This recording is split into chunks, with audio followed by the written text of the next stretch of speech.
संत महायोगी पायलट बाबा जी कथाएं सुनाने में विश्वास नहीं रखते हैं। फिर भी हिमालय कह रहा है भाग 2 में जिन महापुरुषों से उनकी भेंट हुई है उनके माध्यम से बाबा जी हमें योग की शिक्षा के बारे में बताना चाहते हैं। बाबा जी हिमालय कह रहा है भाग 2 की कृपाचार्य नामक अध्याय में लिखते हैं कि पीत वस्त्रों में लिपटे एक दिव्य पुरुष का अवतरण हुआ। वह बिना सहारे के तीव्र गति से उड़ता हुआ आया। उनका दुपट्टा उड़ रहा था, बाल बिखर रहे थे, पतला और लगभग 7 फुट लंबे। मैं बलजूरिया पीक पर नंदा घाट के ग्लेशियर पर होता हुआ जा रहा था। चारों ओर छाया हुआ कोहरा था। मैं 19,000 फुट की ऊंचाई पार कर चुका था। मेरे बाल कोहरे से भीगे हुए थे और मेरा शरीर बिना कपड़ों के था। मैं केवल कौपीन धारण किए हुए था। शरीर पर बर्फ़ के ठंडे झोंके सने सने शेरन पैदा कर रहे थे। तभी एक प्रकर्ण की रेखा कोहरे को चीरती हुई आई। वह पुरुष बर्फ़ से भरे मैदान में आकर उतर गए। वह पुरुष थे पर अंतरिक्ष में तैर कर आए थे। बर्फ़ पर उतरने के बाद वह चले और देखते देखते वह मेरे समीप आकर बैठ गए। मैं अचकचा कर खड़ा हो गया, हाथ जोड़कर नमस्कार कर उन्हें देखता ही रह गया।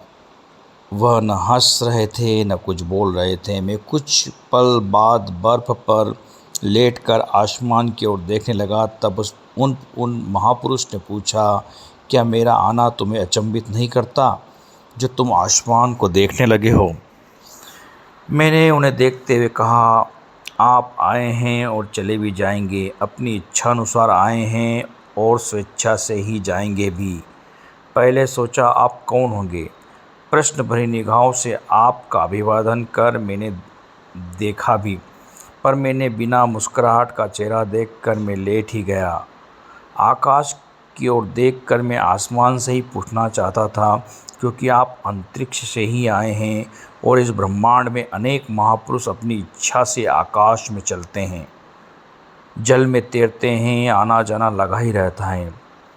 कहीं भी किसी भी लोक में भ्रमण करना इनकी इच्छा पर ही निर्भर है। पर यह सब इनका संस्कार है। यह मेरे नहीं हो सकते और जो मेरा नहीं है न मेरा हो सकता है, उसके प्रति रुचि रखकर मैं भटकना नहीं चाहता। यह कोई आश्चर्य का विषय तो नहीं है। प्रतिदिन मैं इस आकाश मार्ग से सैकड़ों सिद्ध गंधर्व देव देवियों का आवागमन देखता हूँ। मेरी इसमें कोई रुचि नहीं है। दिव्य पुरुष आप जो भी हो मेरे लिए पूज्य हो, पर आपका कर्म मेरे लिए उपयोगी नहीं होगा। मैं तो अपने ही कर्मों का भोक्ता हूँ। इतना आप भी सोच सकते हैं कि मेरा संस्कार अच्छा रहा होगा, जिस कारण आप जैसे महान पुरुष मुझे बार बार मिला करते हैं। हंसते उस महापुरुषों ने मुझे खींचकर अपनी ओर कर लिया। मैं उनका चेहरा देख रहा था जो शांत और अति सरल था।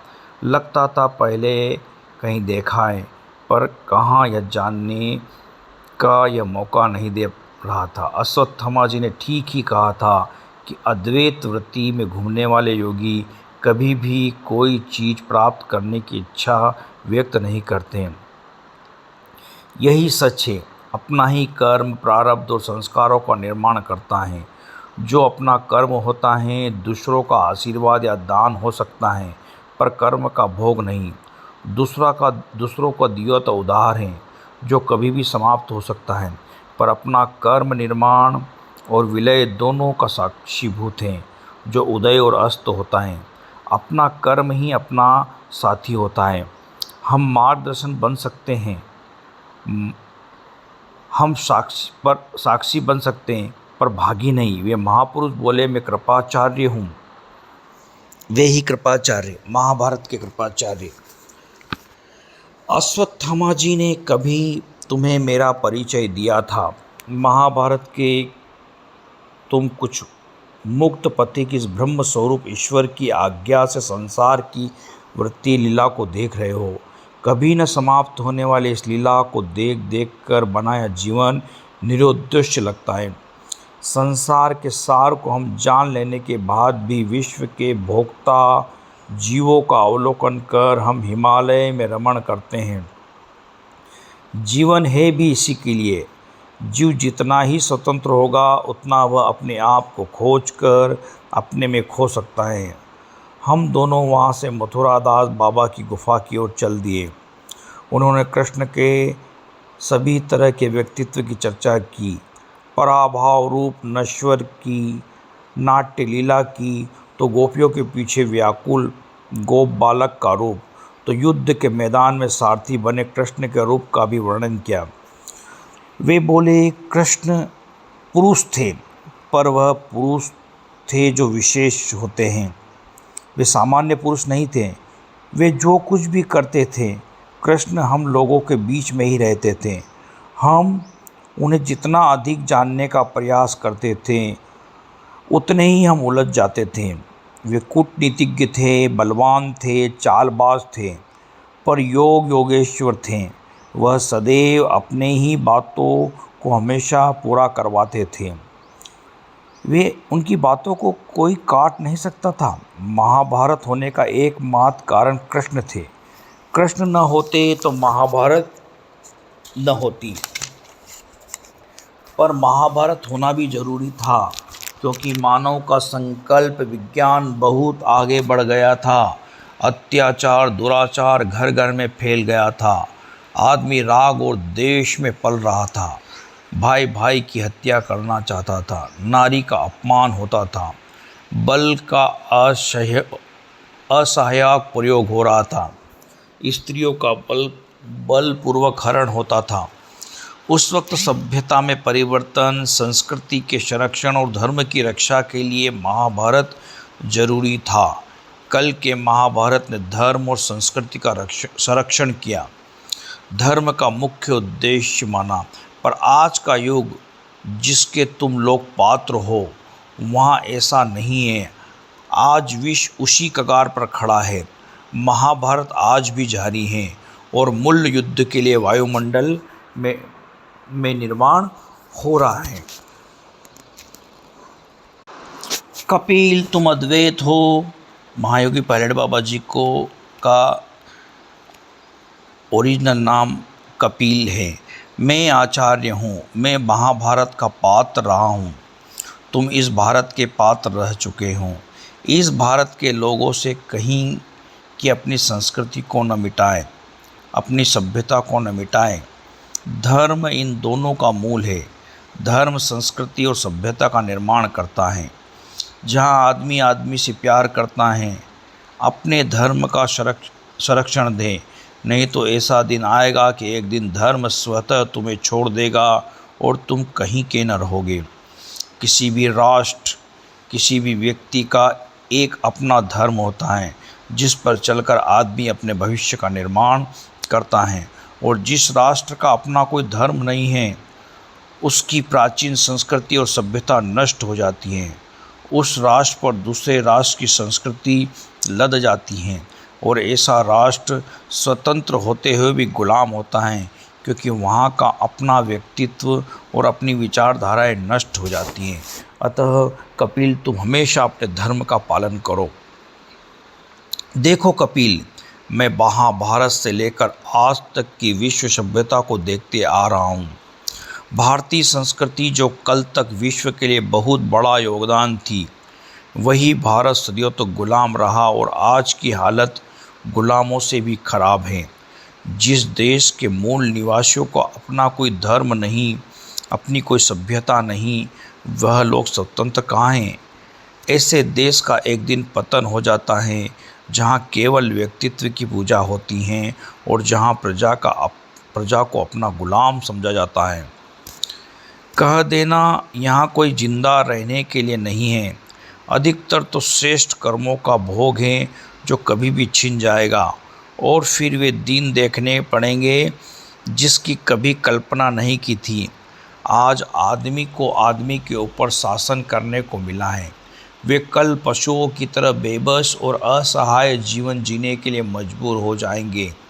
भारतीयों को कहो और उनसे पूछो, वे कल कहाँ थे, आज कहाँ हैं और किधर भाग रहे हैं। आगे बाबा जी लिखते हैं कि महाभारत का युद्ध अधर्म पर धर्म को स्थापित करने के लिए हुआ था। पूर्व की घाटियों से पश्चिम के पठारों तक धर्म की ध्वजा अब तक लहराती रही। लोग समुद्र से होकर आए और चले भी गए, और वे धर्म का अस्तित्व मिटाने के लिए सभ्यता और संस्कृति की दीवारों को तोड़ गए।